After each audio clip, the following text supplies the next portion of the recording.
So I would like to just say, please welcome Markus Andrezak, who is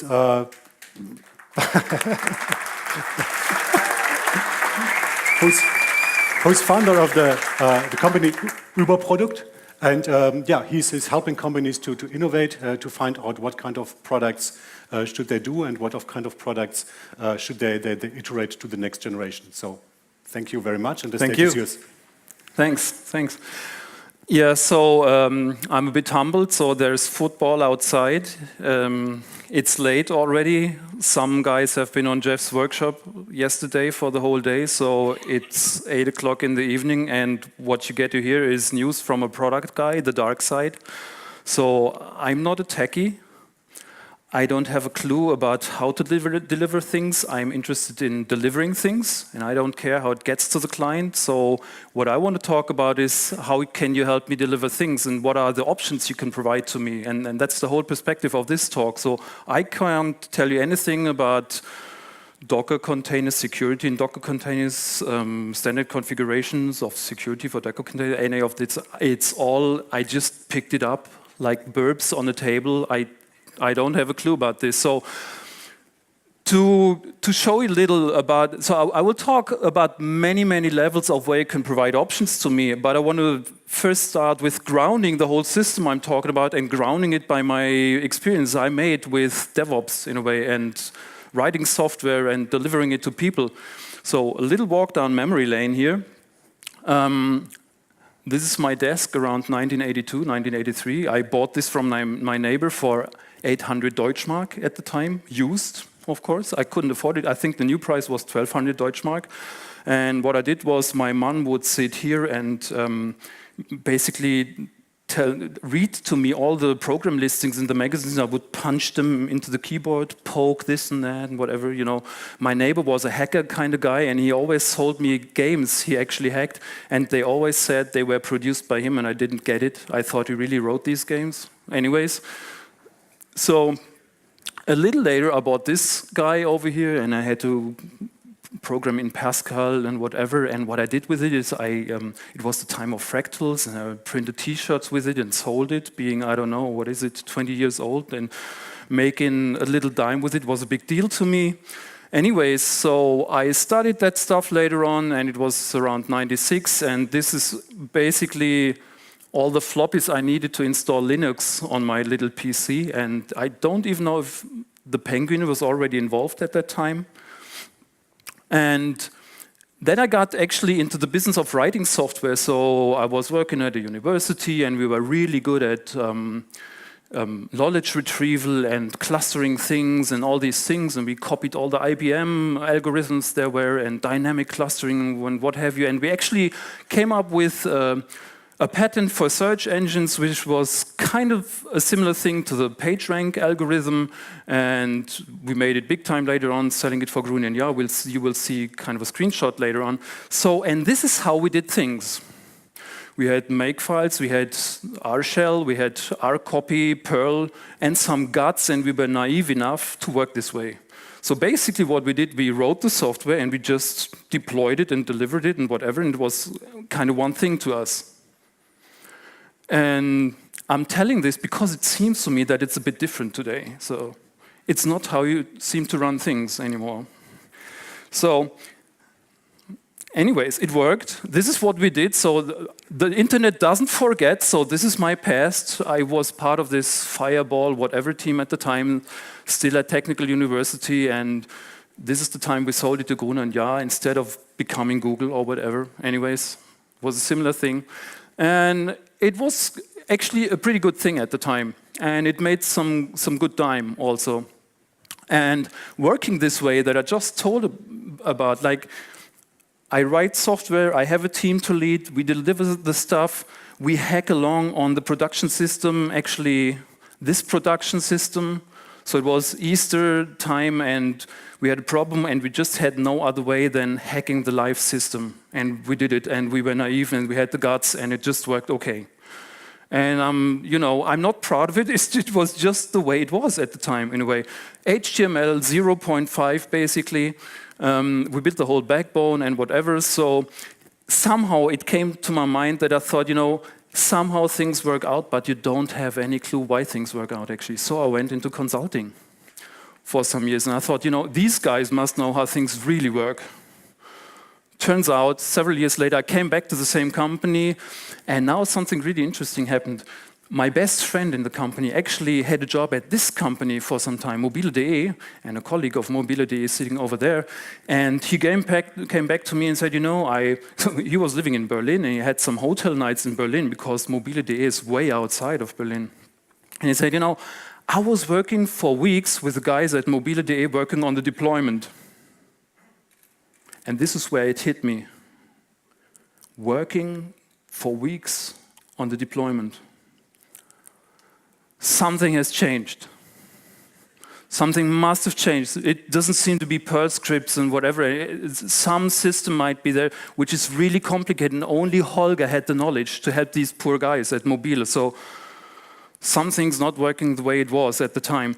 So this was the product at the time. The internet does forget some things, for example, some images here, and it really looks rubbish. But anyway, a year later, I joined the company, now knowing they deployed things. The problem was they wanted to deploy some naive Java code and doing it by hand. I still don't know what the problem was. I was somewhere else at the time. So again, I sleep for another years, wake up again, and we talk about build automation, continuous integration, test automation, deployment automation, orchestration of all these things, and puppets and containers, whatever that means.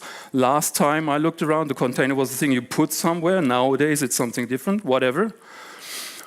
So think about all these things, and that somehow something happened, that development and putting things in people's hands is now 2 jobs rather than 1.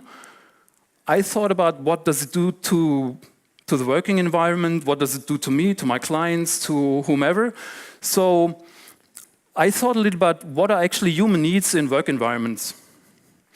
And an old story came to my mind, which is the story of der Kugelmensch. Does anybody know the Spherical Man by Plato? And he mentions it in his writing, The Symposium. Does anybody know this story?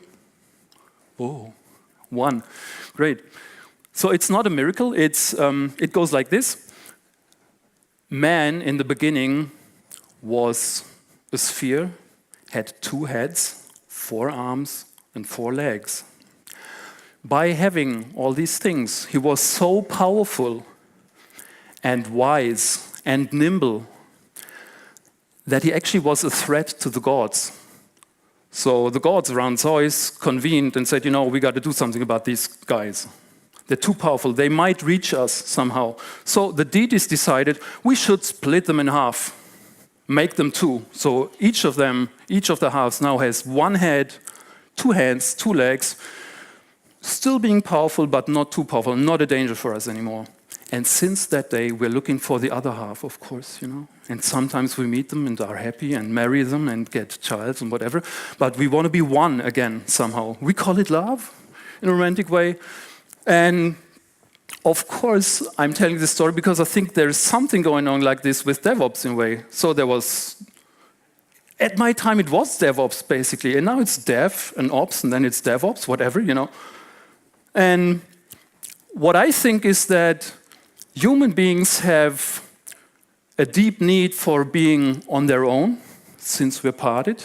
So we get self-consciousness of being on our own, but we also need to be in a group and get kind of appreciation from a group. So work environments, as well in a team, as across teams and silos needs, we need to be one thing and be absolutely clear about what we are, who we are, what we can, what we can't do. But also we need to mingle to get more options, to be more powerful, to get back to what we were, basically. We were one in the beginning. And I think it's the same with DevOps, in a way.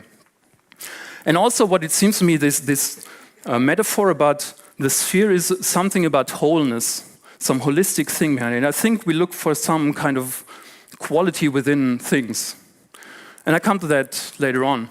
First of all, I want to look at some other thing that I think is behind this metaphor, which is this whole thing that there seems to be in societies, companies, politics, economy, a pendulum swinging back and forth between efficiency and effectiveness. Efficiency being, let's save money, let's be perfect, let's, I don't know, increase the margin by getting cheaper, by being perfect. And effectiveness, which means doing the right thing, going in the right direction, which is something totally different. And before I talk more about it, let's give the word to a really experienced old guy called Russell Eckhoff from a video he has on YouTube, which is called If Russell Eckhoff Would Give a TED Talk. And what he says about efficiency and effectiveness is the following thing. I think it's kind of deep, which is why I'm silent while he's talking. Peter Drucker made a very fundamental distinction between doing things right and doing the right thing. The Japanese are doing things right, but they're doing the wrong thing. Doing the wrong thing right is not nearly as good as doing the right thing wrong. The last point I want to make is that continuous improvement isn't nearly as important as discontinuous improvement. Creativity is a discontinuity. A creative act breaks with the chain that has come before it. It's not continuous. One never becomes a leader by continuously improving. That's imitation of the leader. You never overcome a leader by imitating them and improving slightly. You only become a leader by leapfrogging those who are ahead of you. And that comes about through creativity. It's a wrong concept of quality. Quality ought to contain the notion of value, not merely efficiency. That's the difference between efficiency and effectiveness. Quality ought to be directed at effectiveness. The difference between efficiency and effectiveness is the difference between knowledge and wisdom. So that's him, and sometimes I swear I want to listen to this every morning, again and again and again and again, and I don't. But when I listen to it, many things come to my mind. The first one being the whole talk about Agile. So I discussed it yesterday evening with Jeff. I mean, when we started these things, where you saw the screenshots of it, that was around 97, 98. So the first book on XP programming came out at the time. I was like, wow, yes, I want to do this. And we did it somehow. And we somehow got to sell it to the client, and he bought it and whatever. And we had such high hopes that this, what wasn't called Agile at the time, would lead us to doing the right thing, in a way, rather than saving money. It was the meaning it had to us: build the right thing, build the right products for the right people at the right time, whatever. And what it turns out, what it has turned to now, Agile, is more, I mean, the companies get the consultants in to actually save money, get faster results, whatever, which is not doing the right thing. It's doing whatever you do faster and quicker, with maybe some more feedback loops whatsoever, but it's still, we don't have a clue, basically, what we're doing and why we're doing it. So we also had him talking about, on a different level, about this continuous versus discontinuous thing, and the whole of Agile always concentrates about small chunks of things being delivered all the time, getting continuous feedback all the time. Where I have to say, you know, when a new car is developed, when a new iPhone is developed, it's never but small chunks.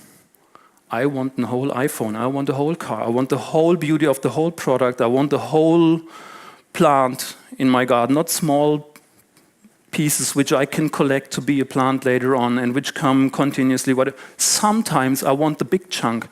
And it's not unknown in Lean. In Lean, it's Kaizen versus Kaikaku. Kaizen, small evolutionary changes all the time, reducing risk, getting to perfect locally, versus Kaikaku, big radical revolutionary changes for optimal optimization on the global scale. And the thing is, it's two tools you need to be very conscious about, and you need to be able to use both of them. You just need to know when to use what. Sometimes it's a big chunk you need, sometimes small chunks. Local optimization versus global optimization. Efficiency versus effectiveness. So if we think about efficiency and effectiveness, again, it's a little bit this dilemma between doing things right, saving money, speed, perfection, specialization, silos, and so on. And we can't blame people for this. if you roughly know about the 3 horizons model from McKinsey, these are all qualities we need when we want to make money, when we scale things up. You cannot scale a product without these qualities, without efficiency. If you hit a market of millions of people, you need to have these qualities somehow. But to find that market, you need effectiveness, doing the right thing, going into the right direction, fast learning, client satisfaction, diversity in your teams, cross-functional teams, and so on. So, in a way, what we need to learn is we need to combine these modes in the right way. Rather than swinging back and forth in the company, what we need to is find a balance and find a place for efficiency and effectiveness all of the time. So, when we talk about silos versus cross-functional teams and we think about DevOps, here comes a word of warning on silos. If this is what we are, we were ops and we were dev.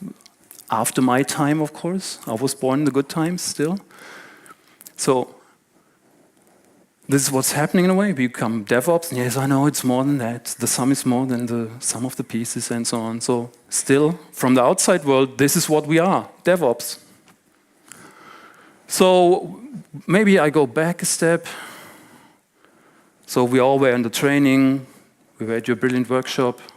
We saw Jess Humble talk, whatever, and we come back into the company enthused about what we can do. And we go, now we're DevOps, this is how we do things, this is how we run the company. And, in the agile world, it's like I was on a Scrum training and the marketing guys now have to come up with user stories, otherwise I don't work with them and I have all legitimation because otherwise it's not in the definition of ready in front of the sprint. And now, as DevOps, you can also tell the company how we work.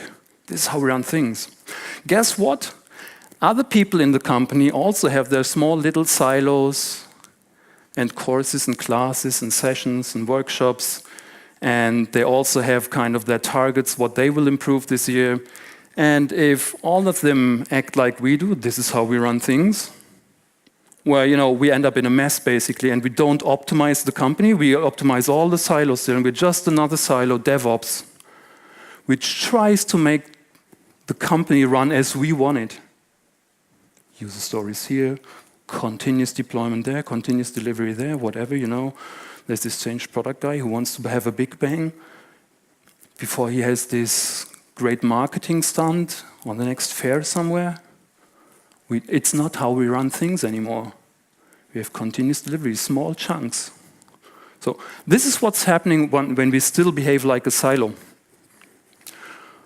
And what also happens, so let's say you're me in a company. So you have a product idea. You went outside of the company for 3 months with 5 guys, looked at what problems do we not solve on the market right now? What could we do different? What new products, complementary products would we need? So I come in and talk to the sales guy, say, what I found is actually the product we deliver right now is crap. What we should do is this and that and that. It's the task of the innovator to come in and say, what we do is crap. This is what we should do. So the sales guy comes along and says, Marcus, it's all fine, but I can't sell this yet to my client. And I talk to myself and say, it's not the way it's supposed to be. I talk to you to prepare the client for what we will do in 2 years' time. He doesn't get it. Anyways, I go to the business guys. What we found out is the following: great new product. What we do right now is crap. Blah, blah, blah. He says, all you young guys, I get you very well, but how we run things is the following way. So I go to the DevOps guys, and what they say is, when we build this product, we will deliver it in small chunks. I say, it's not what I want. I want the product in one piece after time, maybe 1 year. And you may deploy it in any production system whenever you want in any small chunk so that we can internally control quality, but I will deliver it in one big bang piece, whatever you hate it. No. So I go to the finance guy, he says, you didn't convince the sales guy, the business guys, the DevOps guy says, the risk is too high. If you do it in one big bang, you should do it in pieces and whatever. And I go, finance is wrong here. That was not the department. Anyways, I get my product, and what I get is this one, and it doesn't look like my idea in the beginning. So basically what we have is a huge chain of Chinese whisper where the quality of the product we actually found out there in the market is totally compromised. So everything we will deliver through all those silos and handoffs and discussions and decisions by committees is just nothing more than a lame and diluted compromise of what we actually found out there as an opportunity. So please, DevOps guys, you as kind of something new on the planet, embrace the uncertainty we have out there and all the options we find out there by being really flexible in trying to understand what we want to do out there. Anyway, maybe to show it from a different perspective, another word of caution, this is how UX sees itself right now. And you see stuff like motion design, communication design, information architecture, interaction design, user interface design, application design, user interface scenography, guidance systems, and so on. Computer science has a small space down here also. Information architecture, big thing. What I don't want you guys to be is like this. Don't specialize to hell. Don't build silos and silos and silos. Oh, you want to deploy this way? Then you got to talk to that guy. Oh, it's about this technology? Please talk to that guy. And we have a specialist for that over there. Maybe you talk to him again. It's like bureaucracy. So don't get there. Don't go there, please. So we have young disciplines which did it already.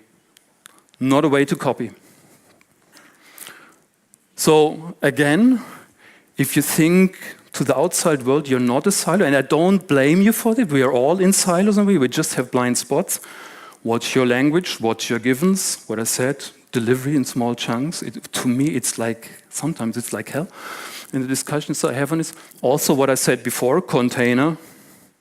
A container is a container. To you, it's something different. Whatever.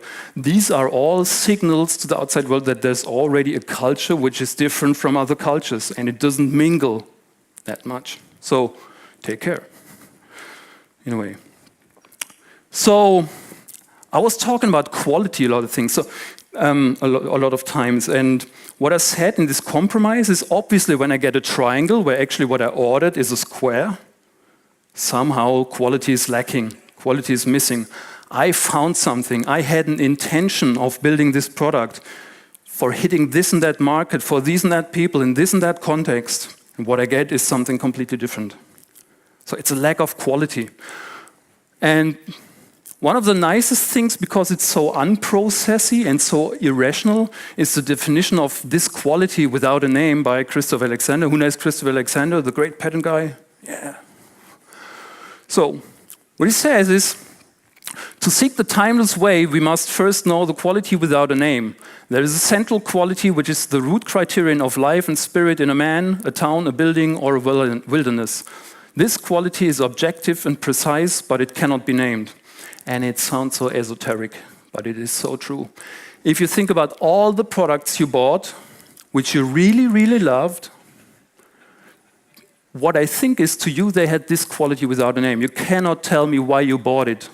There's no conscious decision behind it. If you buy your new wakeboard, your new boat, your new whatever, it's not about a conscious decision. It's, I want this thing because it has this quality and it talks to me emotionally. That's why this is how brands work. They address you at a part of your conscious where you want to belong to them emotionally. This is the brand that actually is who I am. So if we build products, we need to address these things in people, these emotions, the quality without a name. And we can't afford going through these cycles. So another thing he said on this quality without a name is, nowadays the process of growth and development almost never seems to manage to create this subtle balance between the importance of the individual parts and the coherence of the environment as a whole. One or the other always dominates. Again, efficiency, effectiveness, let's try to keep the balance in a way. So if we talk about silos, we can also talk about teams, because that's kind of the opposite of a silo, I hope. And there is this great paper by Nonaka, 97, I think, on the new product development game. We actually researched how great companies build their products and what he found, and it actually is the root of how Scrum was discovered in a way. So the guys who discovered Scrum looked at the Nonaka paper, and what he says basically is discovering new products, building new products is more like an endless game with open rules rather than a finite game. And what he found out about the teams who do these things really great is they have at least 5 traits to them. The first one is cross-fertilization. This is where the whole interdisciplinary thing comes from. We need very, very diverse people with varying functional specialization, thought processes, and behavior patterns, because they get a broader view on things and broader perspective so that we can actually understand the client much better from all these different perspectives. Also, he already came up with self-organizing project teams, whatever that means. And what he says it means, and this is really something many people in product development will not like. What he means with self-organization is they are driven to a state of zero information where prior knowledge does not apply. Shock. So I do not buy you guys as specialists. I buy you to put you in a team where you have to self-organize, and I force you to self-organize by setting you to zero. So that now, from a blank sheet of paper, you have to organize your team in a way. Why do I do it? Because I don't want your former knowledge to be in the way of this quality we want to discover. So if we think about all the things we hear about self-organization, this is seldomly mentioned, but this is the original definition on why we do things the way we do it in Scrum. Also, autonomy. So we need autonomy in the teams while providing guidance, money, and moral support. What's meant with guidance is we're not autonomous on what we do and why we do things. This is what's given to us as guidance. We're autonomous only in how we do things. So trust can only be given to us when we understand the purpose of what we do. When you can report back to me why I want you to do these and that things, I trust you that you will do it in the best way possible because I trust you. Basically, you're the best guy I have for this.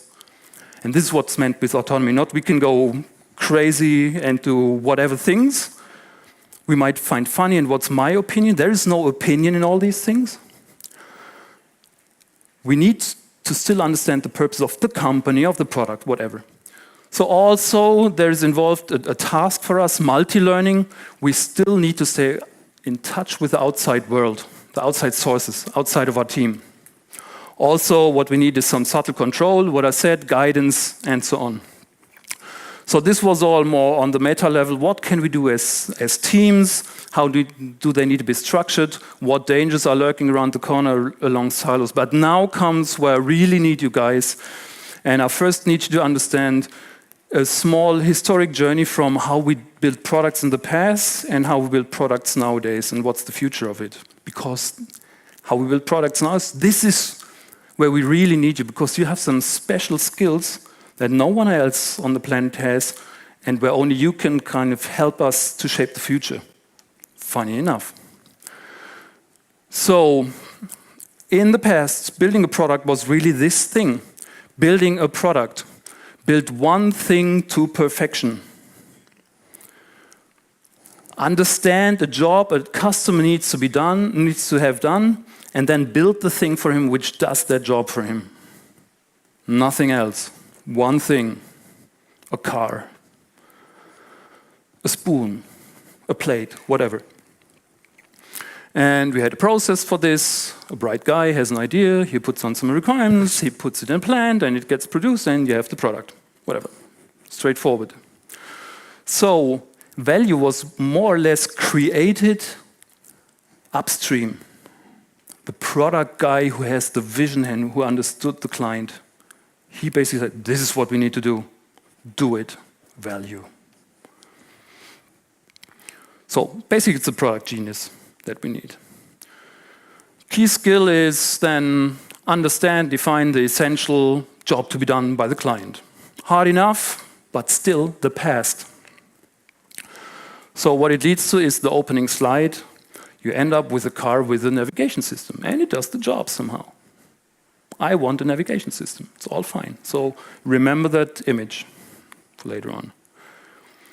So how things changed later on was we realized that building a product is not enough. And if you look at all the internet startups, what they do is they build a first product, and it kind of reaches a certain saturation on the market, and then they stall. And what they try to find is, what are products around the product which would further help the client? So if I have a dating site or any other site which makes a connection between people, what happens before that connection and after that connection? Could we support there and there and there?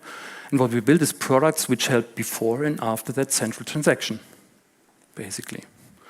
And this is how we build a platform of products which interact and cover a larger part of my user journey in trying to find something, trying to buy something, trying to get something. And we created a platform which does all these things, and it is great. And the task is having all these interactions between the platform parts, identified, putting it into an API, blah, blah, blah, whatever. And actually, this creation of interactions is now where the value comes from. Not from the single product, but how products interact, and defining that, and putting it to the people, and so on, and so on, and so on. So basically, the job is to understand the user journey, provide all the services we can, make money of it, whatever, and find all these complementary jobs to be done. We have a word for this now. It's servitization. Products are no longer asked. It's services. And lots of services make up a better experience. So we sell services. Why sell you a lawnmower when I actually can mow your lawn? That's the concept behind it. Why should you still work? Actually, the job to be done is not give me a product which helps me, but actually do the job myself. Provide a service, many services, platforms of service, whatever. Or what they all say now, I want to be the Uber of whatever. I provide a platform for getting this. And what we end up with is this one. We saw that what we built doesn't work, we provide other services around it, and it looks a little bit like a mess if we don't do it right. Anyways. So, how we do things now and in the future, or where the trend goes to, is the following. We have this platform already, and we master it. And thanks to you guys, we master it. Because you handle all these interactions between all these services that are running around and being crazy and late configuration and whatever, and you don't actually know what the client wants, and you don't have to, because it's all well done by you guys. So we have the platform, but we're not living in a void.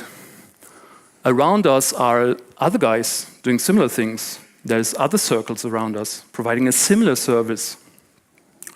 And a bit different services also, and still other services and other ones in different colors and shapes, and many more of them, and also others who are having similar platforms, in a way, smaller, bigger, whatever. And another one, and we have connections between these, and then they interact, and we might even interact with them, whatever. And more interactions, even interaction between platforms. And what's happening is this. The client now has the freedom to choose which service to use for what purpose. And he's configuring it on his smartphone, on his iPad, wherever. It's late configuration by the client that we need to enable. We do not know which service he will talk to at a given time. But our platform still has to be able to cope with that. So it might not be the payment service we saw as the right one. They might choose a totally different one. Maybe for news, they choose a different source than we thought, and we still have to handle it. That's why we have APIs and so on. So you guys have to enable this late configuration of the user. This is how hardware works at all these days. You cannot deliver hardware without late configuration anymore. The client says what he wants the hardware to do. So the value is created by actually enabling this late configuration. Again, it's you guys who enable it. Because you understand how late binding all these things work on your services. So the key skill is actually building services only as options and allow for late configuration on the side of the user. managing this multitude of options at a good enough service level to allow for variability and customization, because we do not have a clue what the client actually wants at what time. So this is where variability comes in from. For us, as guys who want things to be in order, this is a hard task. We need to embrace variability, where my friend Jeff comes in, because this is the very foundation, for me at least, why we need promise theory, which is, I cannot rely on a service to be available to me all of the time at the highest precision level, at the highest standard of quality. I want him to listen to me most of the time at a certain level, because otherwise we will not have variability and late configuration, all these things at all. We cannot guarantee that all these services run perfectly all of the time and answer instantaneously. We need to have this in mind. And this is how we need to build systems. What it means in real life is, this does not work anymore. Who doesn't know it? I mean, whoever bought a system like this in his car, sometimes it's in the configuration already, so you need to buy it. But what happens is what we saw before. You put your own navigation system in, you put your smartphone in there for Google Maps, whatever. So we need to be able to cope with this one. There's a client who actually uses his navigation system, wants it integrated in our car infrastructure, whatever.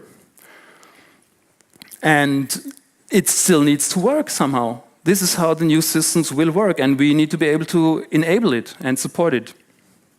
So, of course, because of this, as a consequence of that, everybody could build a service like this. You just need 3 guys with the right APIs and a little bit of money for the AWS infrastructure to come up with a service which might be better than my service. So we're living a time of mass proliferation of data, computing power, APIs, knowledge, and so on. So basically, innovation and service creation is permissionless. Nobody will ask me for permission to be destroyed. They just come along and destroy me. If you look at what Amazon just did, Lumberyard, gaming platform, big surprise to the gaming industry. Oh my God, they're going for us. They shouldn't be surprised. Actually, anyone that is currently going, shock, horror, Amazon's coming into our space, whatever your space is, should be ashamed, because they're sending out the signals. They're going for everyone. They have all the infrastructure they need for any market out there. If they want, they can go there. Don't be surprised. So just a little history. Innovation is permissionless. So the thing is also that the next opportunity we have in the markets is integrate the customer in creation of the value of the product. So co-creation in its original sense is not we invite the customer to define the next product and have nice design thinking workshops and so on. This is what co-creation actually is. The customer is an integral part of coming up with a product, the product. And we provide him with everything he needs to get the product in the right quality. But he's an integral part of the value chain. Big task and a big challenge for all of us to be that flexible. The client with whatever he wants is part of what we're doing. If you think about what, for example, Starbucks does when they create all these nice sweetened drinks, they're totally being flexible on this one. They're in the market for providing a little better coffee to the masses for a little higher price because of all the brand and the third space concept. And now some market researchers come along and say, what we need for these 14 to 16-year-old people at 3 o'clock in the afternoon is sweet drinks because they don't like coffee. It's not a secret, they're 14. They hate coffee, actually. So you go to the boss of Starbucks and say, what we need is sweet drinks in the afternoon for these guys. And what he said, I stand for a company which provides coffee at a little better quality, a steeper price for all the people out there. I'm not going to produce sweet drinks for the afternoon for these guys.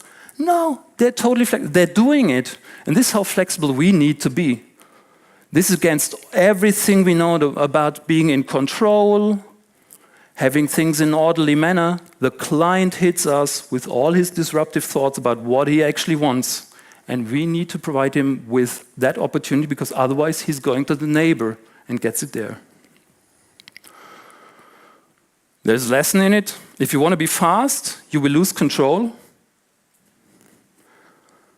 It's the same with Agile. If you want to be really fast, what you get rid of is a certain level of control, which you actually replace of being sure that you go into the right direction.